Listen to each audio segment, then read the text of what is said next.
Good morning and welcome to the National Newspaper Publishers Association's Let It Be Known.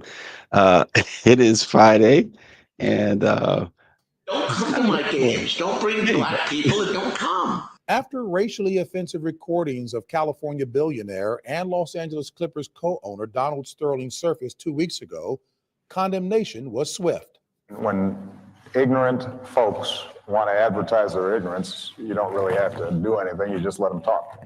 Equally swift, the response of NBA Commissioner Adam Silver, who banned Sterling from basketball for life.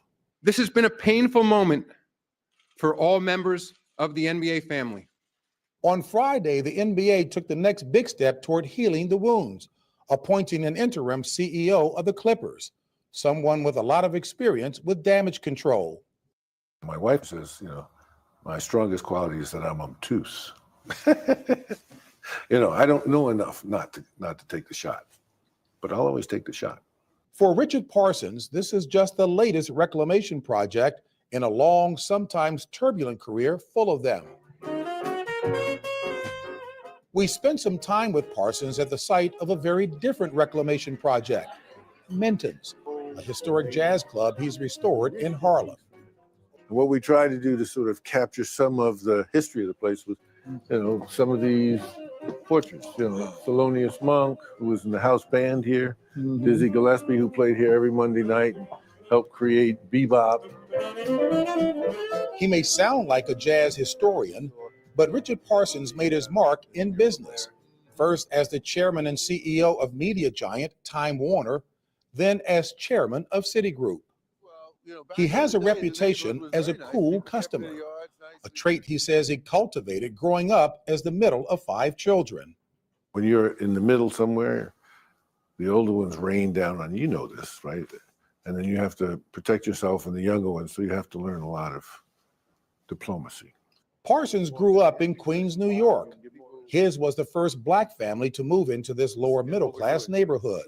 Every house was basically identical. And I remember my father bought one in 1953. Price he paid back then was $13,900. He attended public school, showing enough promise to skip 2 grades and graduate high school at 16. He went on to college, then law school in New York, graduating first in his class, catching the eye of a very powerful mentor, then Governor Nelson Rockefeller.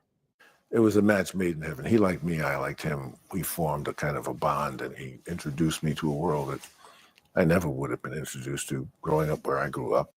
Parsons was on the fast track, but race was sometimes part of the equation, like the time he showed up at a high-powered meeting. All these heavyweights sitting in the room, and the secretary said, well, the governor's lawyer's here, so the door flew open, and I went in, and everybody was still looking at the door. It was a hoot. So I stood there for about 10 seconds. I said, gentlemen, I said, well, is the governor's lawyer out? Is he coming? I said, he's here. By 31, he was partner of a major law firm. At 40, he ran a large regional bank. And at 47, he became president of Time Warner, the largest media company in the world. But it was a bumpy ride.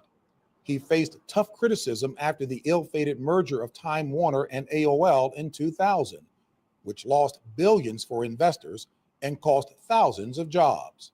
You have a degree of regret, obviously, but you can't go back and undo history or undo what's happened. All you can do is try and fix it, try and make it better. Parsons is credited with steadying the ship before he left in 2007. Enough so that he was named chairman of Citigroup in the midst of the Great Recession in 2009. Once again, he took some of the heat for Citi's risky investments.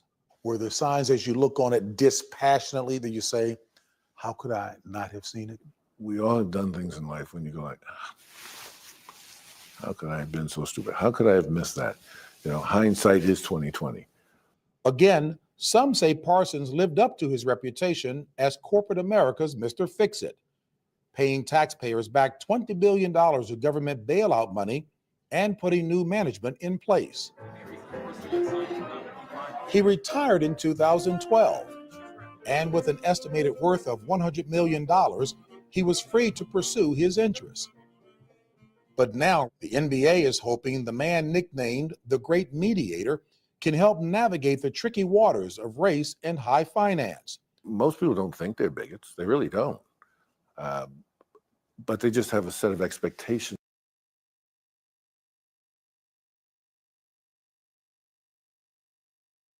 Richard Parsons. You talk about somebody who accomplished so much. It was this guy right here, corporate America, the sports world, jazz.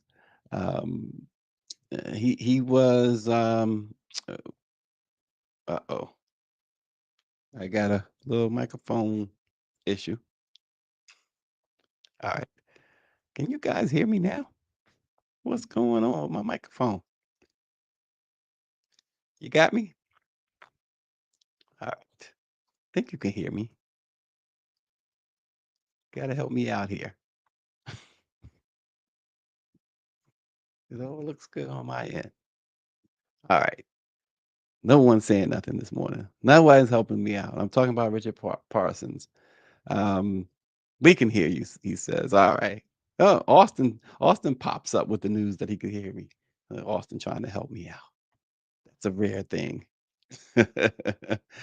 All right. So anyway, Richard Parsons, as I was saying, I mean, you don't accomplish what this guy. And look, so I'm so glad that they went into the Queens neighborhood right around the corner, right around the corner. Those houses, like we grew up literally around the corner.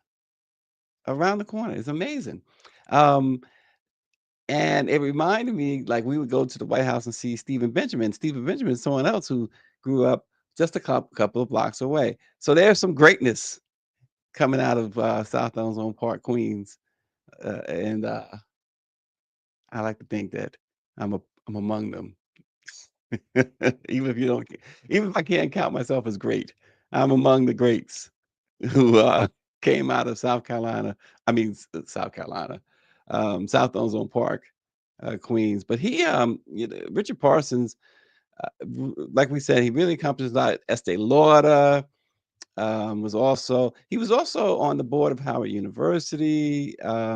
This guy just went on and on. His resume is one to behold for sure. Named to the board of CBS. Mike V says, talk about black excellence. Trump couldn't accomplish half of what this brother has done. We got the Trump stuff going already. Never mind, Austin.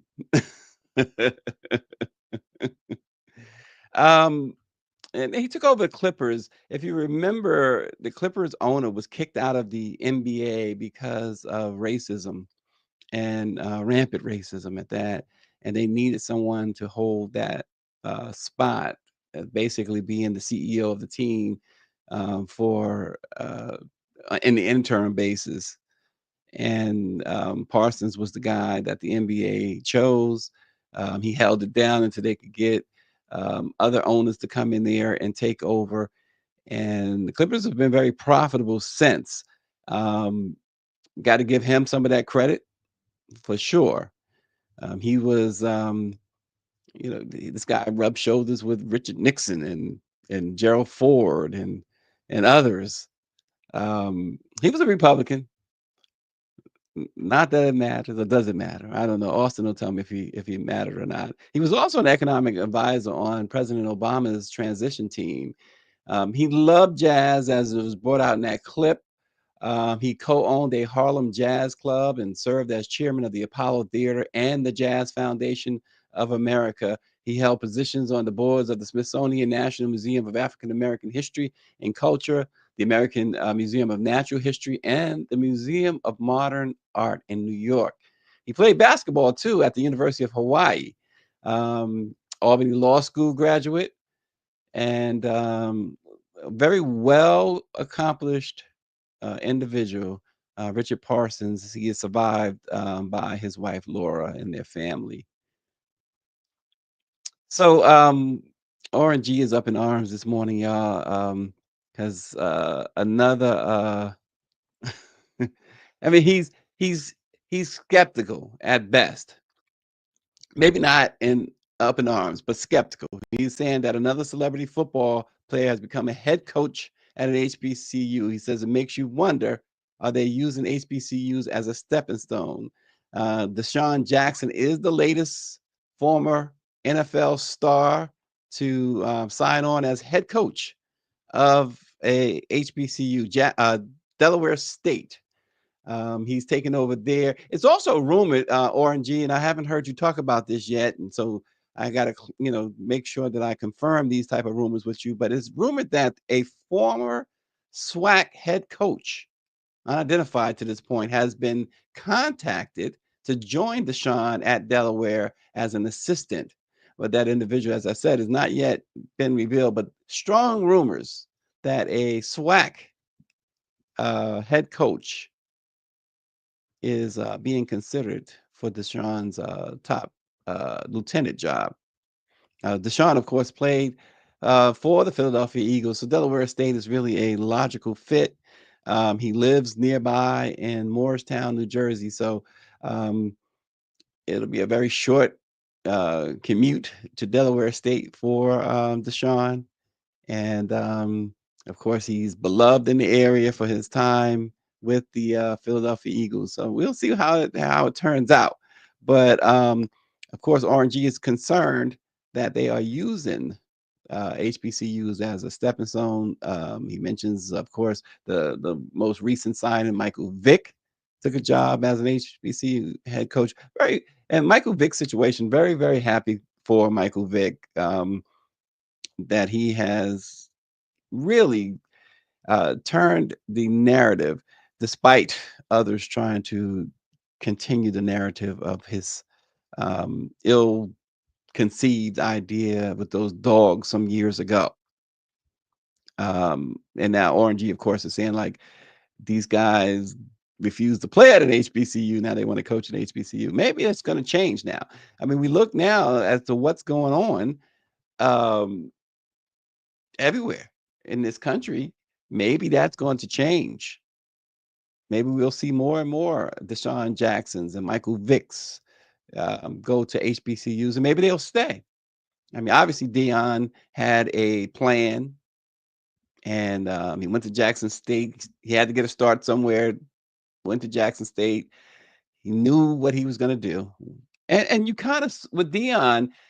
I don't know much about the egos of Deshaun and Michael Vick. Michael Vick certainly had been humbled. But Dion with that ego, bigger than Manhattan, you can only expect that he was going to go to a PWI. Just didn't expect it to be in Colorado, right? But and eventually, he's going to package, or at least try and package himself, at least it appears, to go to the NFL with his kids. So RNG says the rumor mill is wild right now. Ed Reed to Alabama A&M. He's asking Greer to play the song Rumors. Look at all those rumors. Um, Something else this morning. I wanted to mention Beyonce's halftime performance. Everyone's talking about Beyonce's halftime performance. I didn't see it in its entirety, but I noticed so for instance, we have newspapers in Houston, and of course Totally Randy's in Houston, and they all huge. Everybody from Houston is like Beyonce is like theirs. They just absolutely uh idolize her to the nth degree. And I saw folks from the Forward Times at the game. There was pictures of them at the game, and wearing their cowboy hats, and saluting Beyonce. And you know what needs to stop though is putting our icons against our icons. This talk, there's this so much oh, she surpassed Michael Jackson. Then there's this thing with Prince and Michael Jackson and all. Here's the thing. So what we're seeing out of Beyonce is sort of what we saw, and maybe it is what we saw. I'm trying to give her and Michael and Prince, all of them, the benefit of the doubts. Certainly her and Michael. because Beyonce has been holding it down. She's been doing this really since the 90s, right? So you have the 90s, not perhaps not the full decade. Then you have the full decade of the 2000s, the 2010s, and now the 2020s, in which she's not been surpassed. Um, and by comparison's sake, Michael and the Jacksons came on the scene in the late 1960s. They were the group, but there were other groups that people talked about in the 70s, right? Let's be real. I mean, the Jacksons were who they were. And then the 80s, Michael was the man, the 90s. And then, of course, he died at the end of the 2000s, and where he wasn't so dominant. So, and people are making that argument. But here's the thing. Um, it's hard for me to call it because I'm just not really. I think Beyonce is the best, but I'm not into Beyonce. I don't go to her shows. And but the response to Beyonce is similar to the response to Michael Jackson. It's eerily similar. So, but these debates, let's just celebrate them. She is breaking down walls and doors and barriers that you couldn't have foreseen when she was singing "Bills, Bills, Bills" with Destiny's Child. What she's doing, and then she went to another genre to reclaim that. And of course, the Country Music Association, they don't want to recognize her for the greatness. And then people point to things like the 100 Grammy nominations. And the only thing I'll say about that, and not to be negative, is that when Michael was performing, there was only a few categories. They've opened it up to so many. People complain that Beyonce's #1 album of the year, but they've made all these other categories in which she's been able to be nominated for. And again, it's not taken away from her greatness. This woman she has right now no equal. And of course, when Michael was at his height, he had no equal. So just enjoy the fact that you have these Black icons who have totally mesmerized even the haters. And they're calling now her performance one of the best ever. So you got a lot of people saying it was the best ever. Then you got some critics. You have critics who saying, "Oh, it was her and 1,000 people. It wasn't just her." Um, Regardless, she led that, and everybody said she ate it. I don't like that expression. She ate. He ate. I don't like that, but it is what it is. Another expression. So, folks are talking about Beyonce, and look, as long as she's doing what she's doing, they're going to be talking about her. They are going to be talking about her. It's better than them talking about her husband, right? Y'all know I don't like talking about that dude. But look, it was quite. Here's the thing that I will say too, and we'll put it to bed. I'll put it to bed. You guys can talk about it. In fact, why don't you tell me? Yesterday, I asked you guys to write in some things. If you will, tell me, Beyonce, Michael, should we compare? Should we not compare? And if you are comparing, where do you sit? Write it in. We'll talk about it during the show. RNG says Kendrick Lamar better have his halftime show on lock. Yeah, because I was going to say that, and that's how I was going to end it, because this was not a Super Bowl halftime show. Although the production rose to that level and then some. It wasn't even a playoff. But as Beyonce proved, she didn't need all that. She didn't need all that type of buildup, that type of big stage. She turned what really was a much smaller stage when you compared to Super Bowl.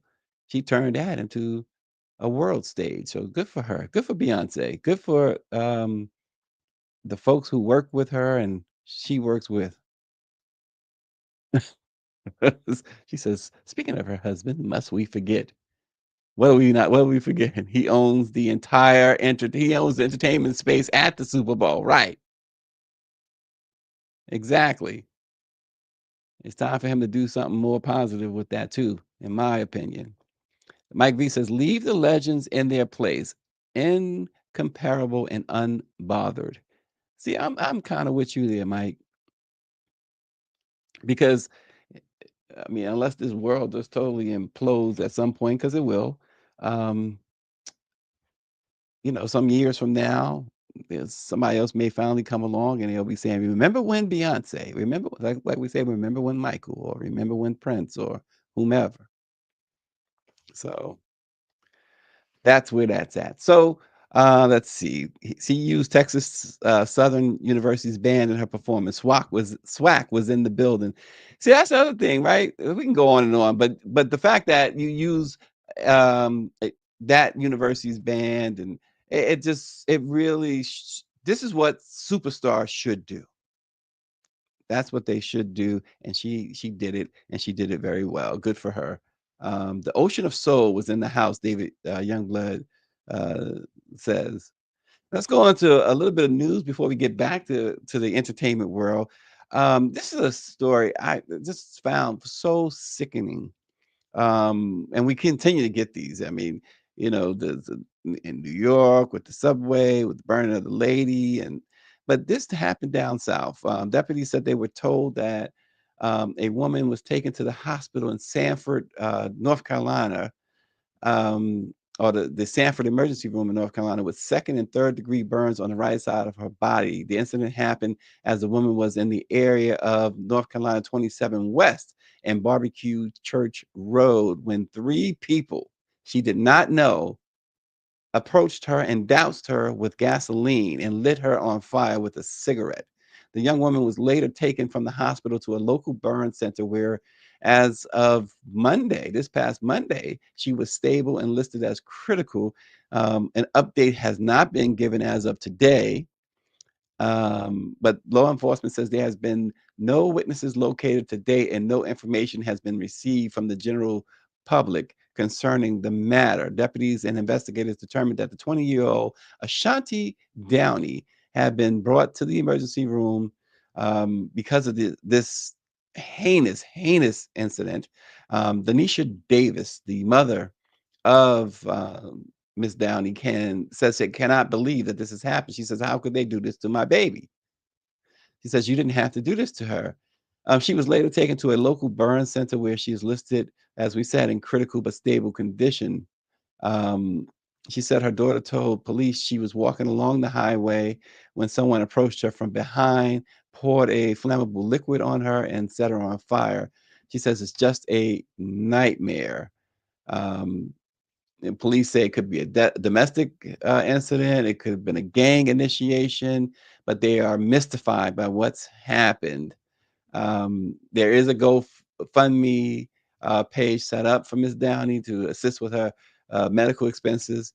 Nobody's come forward. The family is saying, come on, you guys, somebody saw something. Why would three strangers come and set her on fire? Um, Anyone with information is urged to contact Detective Ronald Beasley at 910-893-0151, 910-893-0151. They can also contact the sheriff, the Harnett, Harnett County Sheriff's Office, or the tip line, which is 910-893-0300, or submit a tip at p3tips.com, p3tips.com. Um, and Angela Conley is saying that there's a TikTok challenge setting people on fire. This is just if that's the case, then shut it down. They're supposed to shut it down January 20th. Shut it down today. If that's the case, people are evil. They are it's heartless. Yeah, Michelle, somebody knows something. That's just horrible. If that's a that shut that thing down. Wow. I did not know. I try to look at TikTok once in a while because I know that's, the younger ones, they go to TikTok, but that's just awful. It's 20-year-old. Doesn't matter what age, but this young woman who apparently, had no idea, had done nothing wrong to anyone. Wow. It's pretty amazing. Um, the government is for sale, folks. Fortune 500 companies, crypto firms, those who are just starting out too, individual billionaires, they are racing to help underwrite Donald Trump's upcoming inauguration. They are pledging seven-figure donations apiece to next month's festivities as they work to ingratiate themselves with the new administration. In return, the big donors can attend a candlelight dinner with the president and his wife. They can enjoy FaceTime with members of the incoming cabinet at a private reception. They would also secure VIP tickets to a Starlight Ball and receive other exclusive benefits during 3 days of celebrations in and around Washington and probably back at Mar-a-Lago. Multiple companies and individuals have revealed their plans to donate at the $1 million and above level, including Amazon, Ford Motor Company, hedge fund billionaire Ken Griffin, and some have given even upwards of 5 to 10 million. Cryptocurrency firm Ripple is contributing $5 million. XRP, they're using their XRP to do so, which is their digital currency. The swearing in is on the west front of the U.S. Capitol, and it's taxpayer funded, by the way, that ceremony, and it's overseen by the Joint Congressional Committee on Inaugural Ceremonies. But the other splashy events is what these people want. Coinbase, which is a cryptocurrency trading platform, um, they donated $1 million this year. Robinhood, which is an online stock trading platform, is giving $2 million to Trump for this. Ford and General Motors, as we noted, they are on the list of giving at least $1 million. Um, spokespeople for AT&T, Bank of America, they said that they are also doling out millions to be a part of this. So just take note, folks. Take note.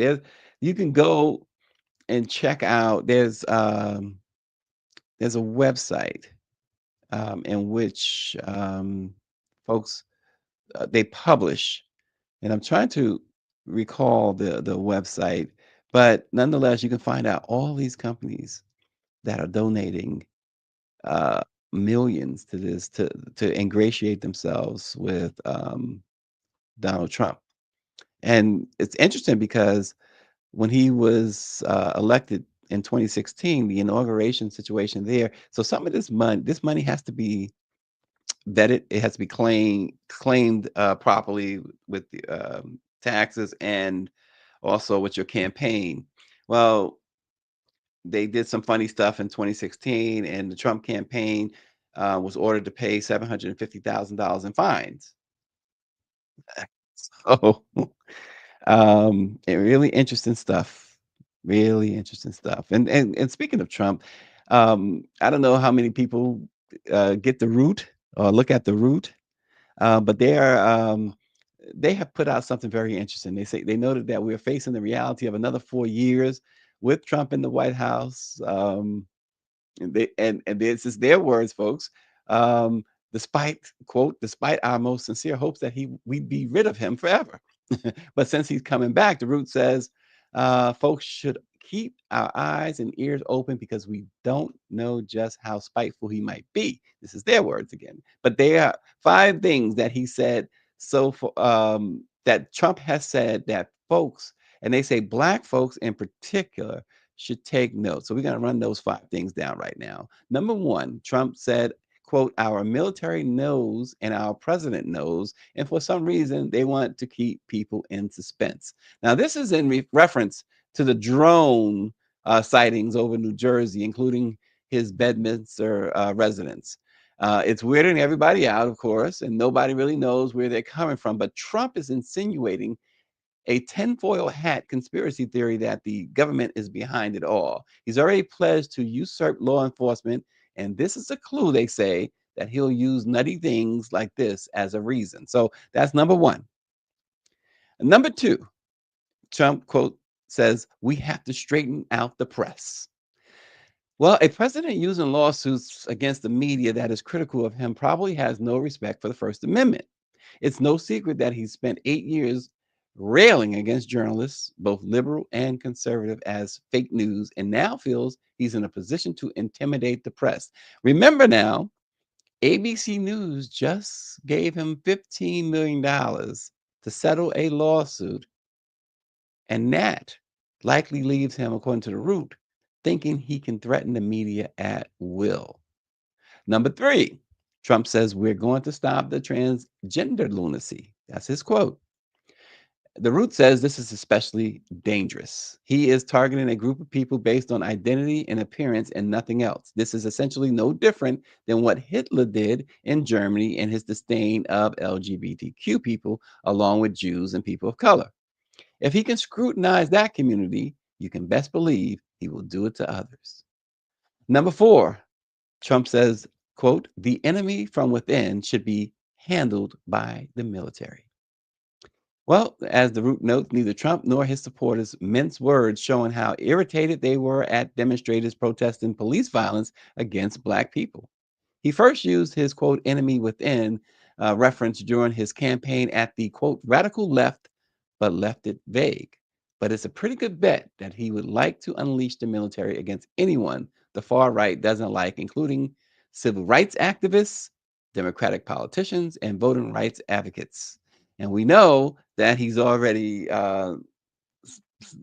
has singled some folks out and said that folks should be shot in the street. And number five, he says we're going to have to get birthright citizenship changed. Well, birthright citizenship is guaranteed in the 14th Amendment. So there's no way Trump could legally do anything to someone who is born in the USA. But in his immigration policy, he wants to haphazardly eliminate millions of undocumented immigrants who he thinks are criminals. So he would easily target people of color, having them think that they don't have rights. And that includes West African and Caribbean communities. The Root says the funny thing is that none of this rhetoric is ever targeted at people who descend from Europe. Yeah, Austin says 25 days until supreme stupidity returns to the White House. Trixie says Caitlyn Jenner voted for him, not knowing he would be returning to Bruce. Oh, wow. And Mike B says he said he would be dictator on day one. Folks better take every statement seriously. Well, y'all came with the receipts today. Goodness grief. Trump is preparing There you go. an immigration crackdown when he takes office 25 days from now. We're seeing a crack between some of his top advisors and his MAGA base. Elon Musk and Vivek Ramaswamy are both facing major blowback from their own supporters for not only backing, but encouraging offering more visas to highly skilled foreign workers. Over the Christmas holiday, Musk posted this online saying, think of this like a pro sports team. If you want your team to win the championship, you need to recruit top talent wherever they may be. He later added, I'm referring to bringing in, via legal immigration, the top 0.1% of engineering talent being essential for America to keep winning. He's talking about H-1B visas, which allow employers to hire highly skilled foreign workers. Musk, who himself is from South Africa, said that he once had this kind of visa, and he's arguing that Silicon Valley is facing a shortage of excellent engineering talent, as he put it. But the annual cap on those kinds of visas right now is at $65,000, with another $20,000 for those who get a master's or a doctorate in the U.S. Musk is being backed up by his partner in Trump's government efficiency initiative, Vivek Ramaswamy. Yeah, and so they're also going at Laura Luma, and Elon was going at it as well on X. They are starting to starting to get ugly within themselves. So it's going to be a very interesting ride, folks. It's going to be a very interesting ride. And David Youngblood says that our responsibility is to not surrender in advance. Very great comment right there. And Horn G says Melania looks like Caitlyn Jenner, who had the surgery first. Here's what he said online: a culture that celebrates the prom queen over the math Olympiad champ or the jock over the valedictorian will not produce the best engineers. A culture that venerates Corey from Boy Meets World or Zach and Slater over Screech and Saved by the Bell or Stefan over Steve Urkel in Family Matters will not produce the best engineers. But that argument is not going over online. Some of them saying, we did not ask them to engineer an immigration policy. Tech wants indentured servants, not high-skilled workers. You don't even know what MAGA immigration policy is.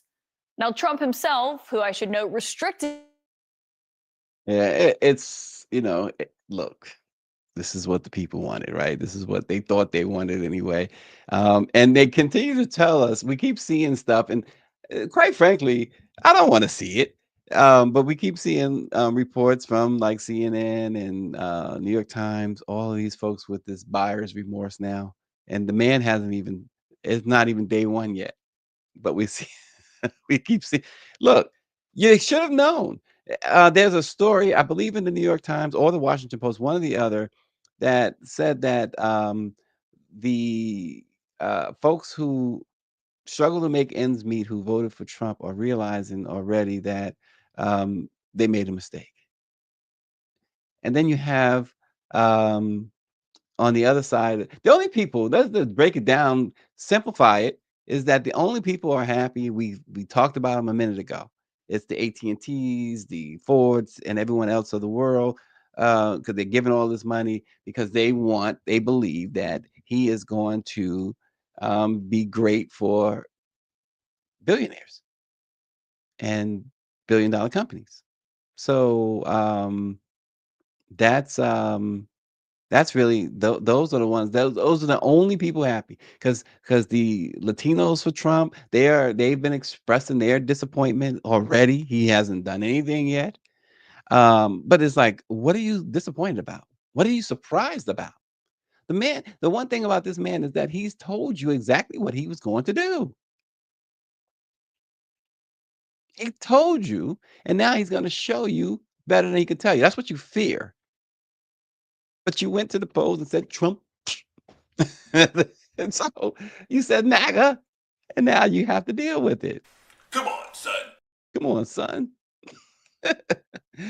News with the attitude. Nakia, she says, buyer's remorse indeed. Too late to cry now. Freeze frame. They all doing the Mitch McConnell freeze frame. Latinos with Trump, all I can tell them is above me now. It's just crazy. Talk about taking over Canada and the Panama Canal. Come on, son. That's what you say. Come on, son. Come on, son. I mean, Justin Trudeau is sitting up there like, wait a minute, I was chilling, minding my business.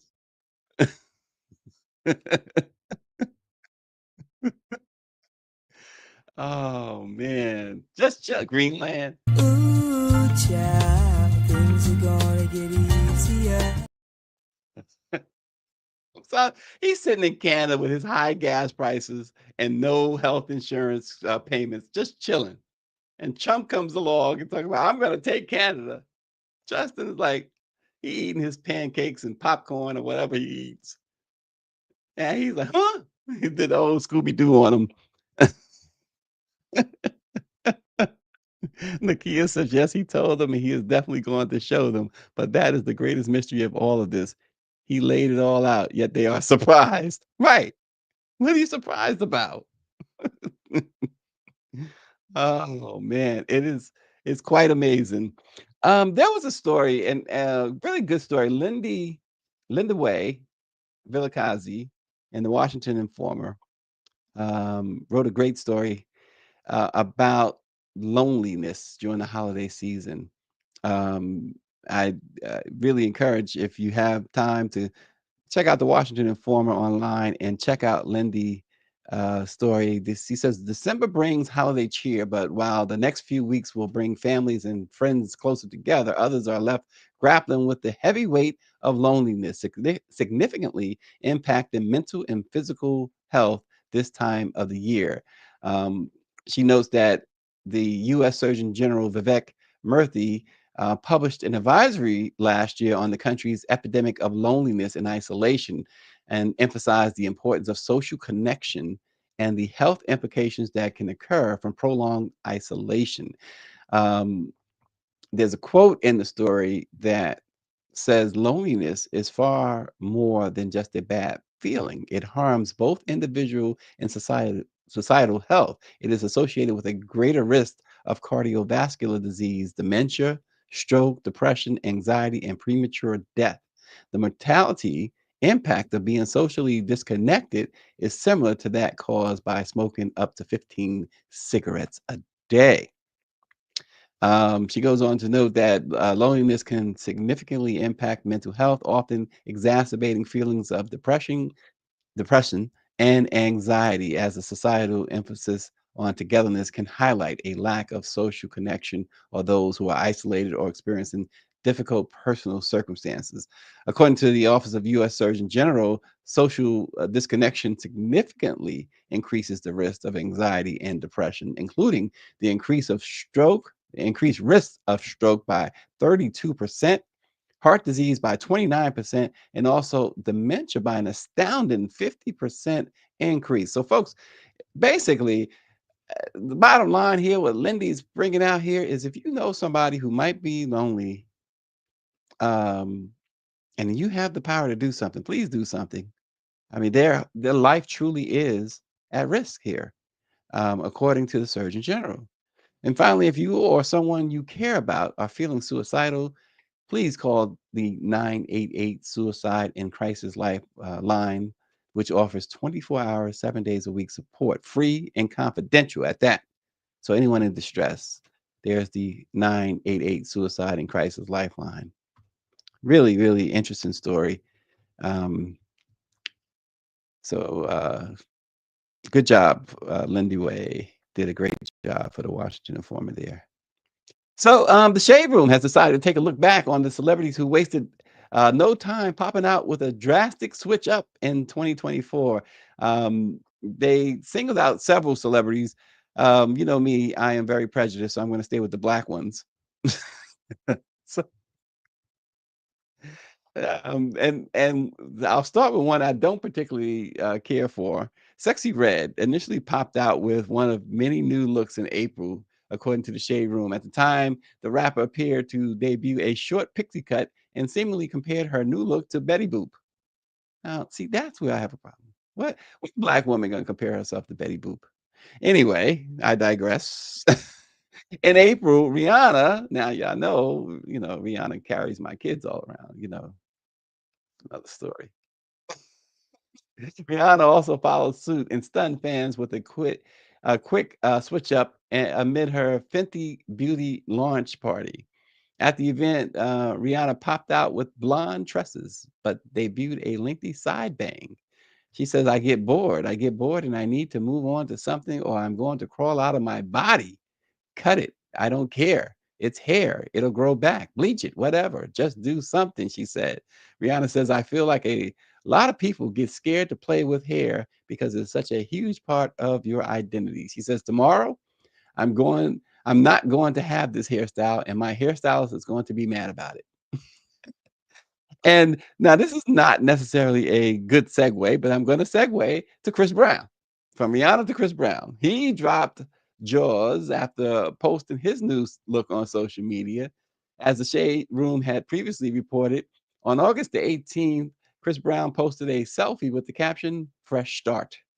In October, Angel Reese joined the fray and popped out with a switch up of her own. At the Council of Fashion Designers of America Awards, Angel donned a strapless white gown and matching fur coat. However, what mesmerized the public was her debuting her blonde tresses. And of course, in November, DDG seemingly debuted a new look by taking to social media to share a selfie per the Shade Room. Furthermore, the father of one captioned by a clip by telling his followers he had shaved off his mustache. And then Sexy Red made the list again. She doubled back on testing out a new look. She went on social media to share a clip which her new showing off new hair color, specifically showing that blondes have more fun, according to Sexy Red. Trixie says she has awesome personality. Now her lyrics may be crazy, but she actually has some common sense. Oh, okay. See, I don't know that about her. Okay. See, you learn something every day. And but the RNG is going the other way with her now, Trixie. He says, no disrespect to Sexy Red, but I have to wash my hands. When I hear her music, she makes the 2 Live crew look like saints. And Austin mentions that Denise Rolock Barnes turned 70 yesterday. Wow. Denise is not 70. Come on. She can't be 70. 70? Oh, snap. Wow. I did not know that. Well, congratulations, Denise. So 60 years of the Washington Informant and 70 years of Denise. Isn't that interesting, Austin? So I saw something today before we leave. I saw something today. I think Trixie actually sent some things about Diddy, and it was very interesting because it was a white guy narrating this, and he was on point. He talked about, and we talked about this before too, the Abercrombie and Fitch guy, Finch or Fitch or whatever you want to call him, and his point was how they built a sex trafficking empire. And as we know, um, the CEO was allowed to post a $10 million bond. And yet Diddy offered basically all of his DNA, his ancestral DNA, and $50 million and ankle bracelet and all of his family's passport, birth certificates, and everything else, and his homes, his planes, and everything. And the prosecutor and judge said, nope, you stand behind bars. And then there more and more, and even Trump Jr. has come out to say that Diddy's thing, and more people believe in this too, that now they're starting to believe that it has a lot to do with the Diageo situation. And you remember Diddy was very outspoken about that, saying that, listen, this is a black-white issue. It's racism. There's essentially black businesses and white businesses, and they don't want you. He compared it to when they had separate bathrooms and separate water fountains. And so there's a groundswell, and nobody's coming out and saying that Diddy's innocent. They're saying that he's just being treated a lot worse than others.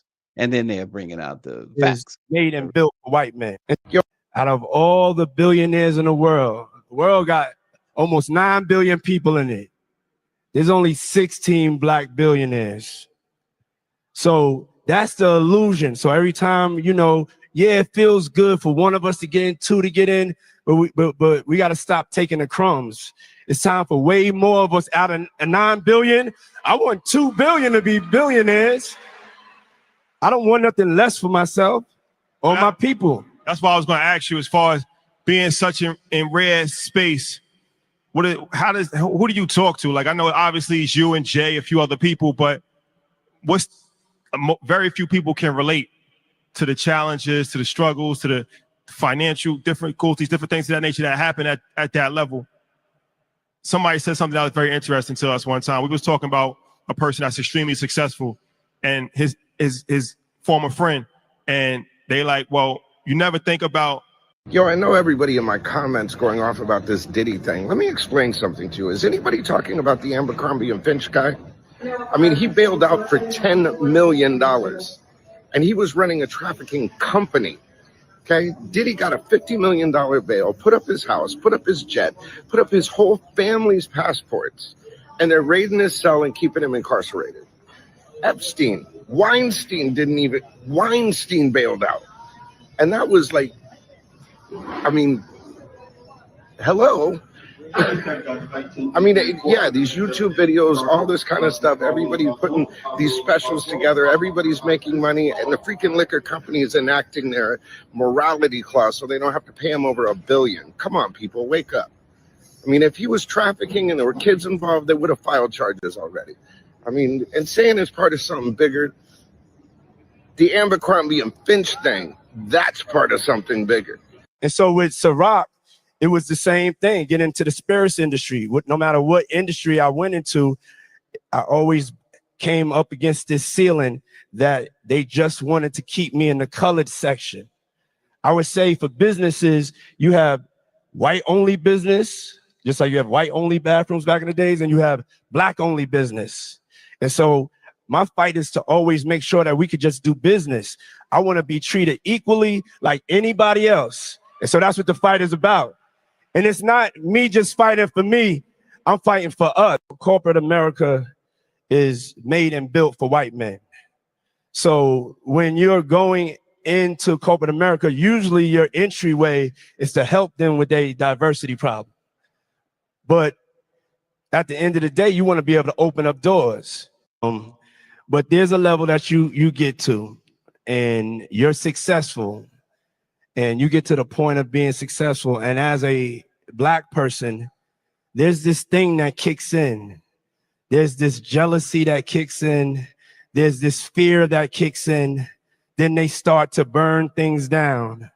Then they start to take the money out the Freedom Bank. Then they go back on the 40 acres and a mule. Then we don't deserve our worth.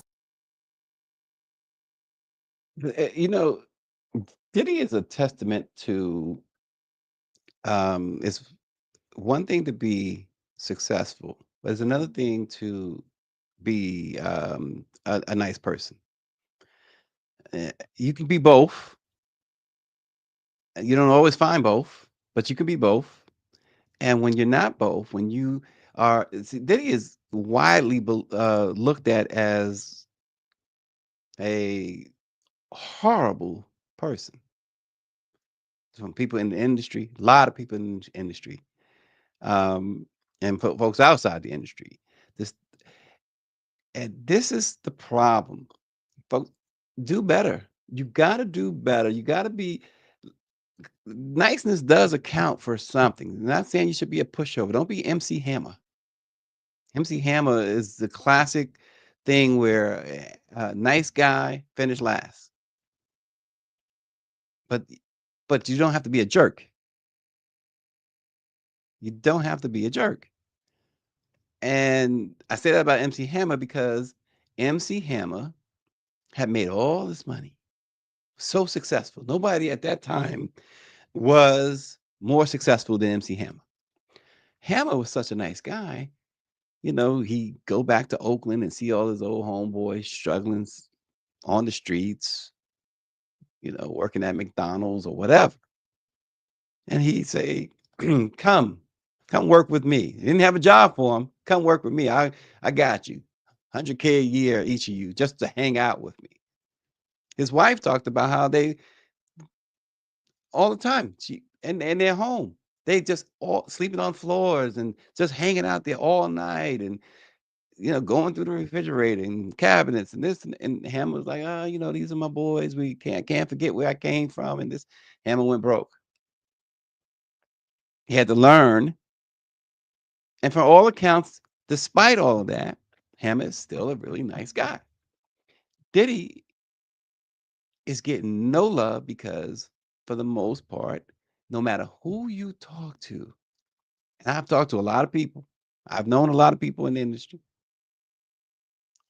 um, he is a dirtbag. And so nobody's feeling sorry for him. Now we just laid out the facts. The homeboy just laid out the facts there. What Abercrombie and Fitch got and others, and why Diddy's in this predicament, and in addition to his behavior. And the same thing with Bill Cosby. When he was convicted, I was at that trial. Again, he was only convicted on this one woman. It was not about 50 women. It was about the one woman. And I tell you what, that testimony in that trial seemed to indicate that they had a consensual relationship through and through. She just seemed to got mad because she ran out of money. But people didn't like Bill Cosby. So you gotta think about this when you are for those who will become the next Diddy's, the next Beyonce's, and you gotta be nice. You gotta be nice. Not a pushover, but you gotta be nice. Do right. Do right by folks. You know, I'm not a fan of Jay-Z. I think he's a lot of things that he does that he does not try to lift up black folks, but there's a lot of things he do. He does do. That's the stuff that Rock Nation is doing with the prison systems, fighting for certain causes behind the scenes. He stands. You got to tip your hat to that. But you got to be a nice guy. LL Cool J is known as a nice guy, and he's on top. Will Smith is known as a nice guy who's off his rocker, but nice. Tom Cruise is not a nice guy. He's another one that a lot of people say is a dirtbag. But you gotta incorporate some nice stuff. You gotta be.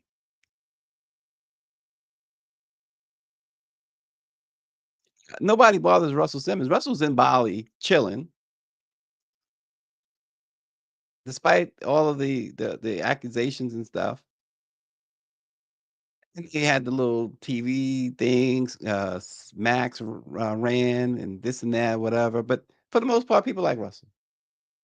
He's a nice guy.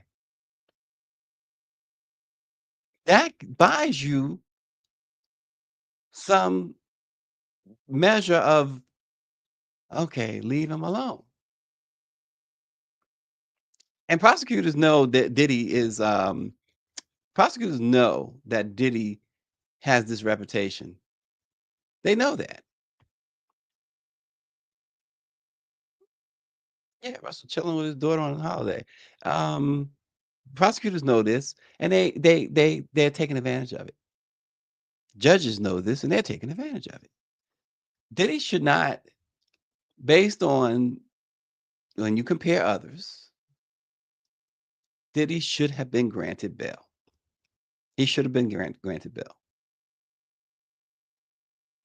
Because all we know, and again, it's a big thing, all we know is what he did to Cassie. All we know for sure, I should say, is what he did to Cassie. That is a situation where he should spend some time in prison for, in my opinion, anyway. What he did to her is aggravated assault, battery, among other things, domestic violence. He should go to jail for that. Yes. But holding him for other alleged things, which he hasn't murdered anyone for us. We know he's not been charged or accused of murder. That is the one crime with which generally it's extremely difficult, next to impossible, to get bail. The man is not charged with murder. He's not charged with murder. Anyway, we'll leave it at that. No news with an attitude, Nakia. I do not think that he will ever see the light of day again. I don't think he'll ever get bail. No, he's given up his fight against bail, and yes, he will be convicted. There's no question about it. Trixie says her grandmother met Cosby a few times when she worked in Queens. Said he was very polite to her. Folks, we'll leave it at that. Have a great weekend, and we will see you again next week. Thanks for watching. Let it be known.